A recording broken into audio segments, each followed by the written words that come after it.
I mean, I do. If you ask them the same question, I'm sure they'd give you the same answer about if they hate us. And it's just natural for me, being here for 7 years now, and just being a part of this organization.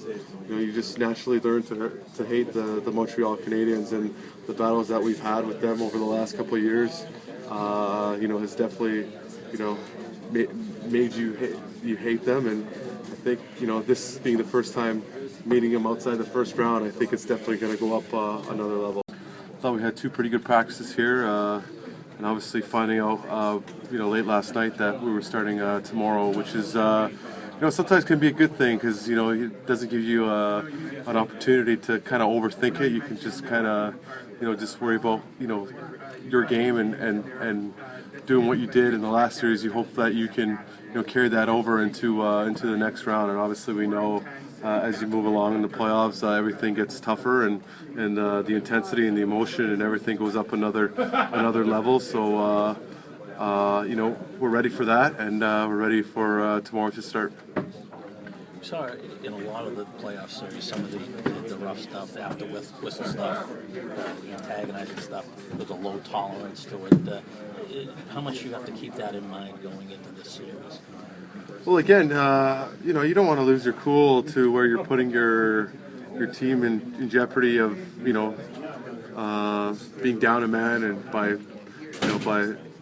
taking a stupid penalty or a retaliatory penalty. And obviously, with the emotions of the game, naturally scrums are going to happen and stuff like that. And I mean, sometimes sticking up for yourself and your teammates, you got to know the situation and know when it's right to do it. And obviously, like you said, it's been kind of a low tolerance, no tolerance type of thing so far throughout the playoffs.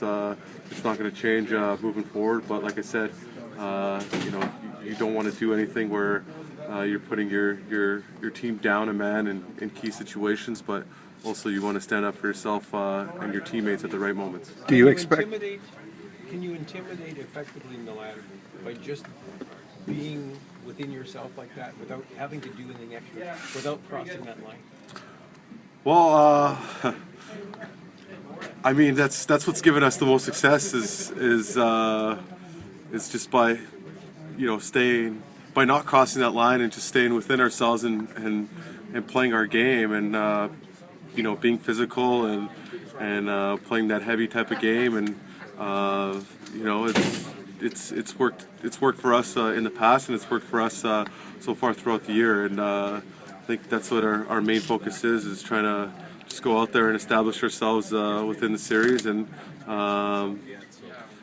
but I don't think you don't have to cross any lines in order to intimidate anyone. Obviously, you had your run-ins, and the Bruins had their run-ins with the Canadiens in the regular season. Does that help you from not being drawn into something with one of their players after the whistle?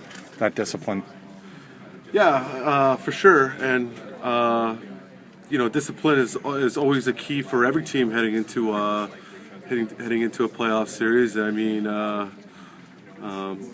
both teams have real good power plays heading into this series that have been effective for them throughout the playoffs and also throughout the whole season.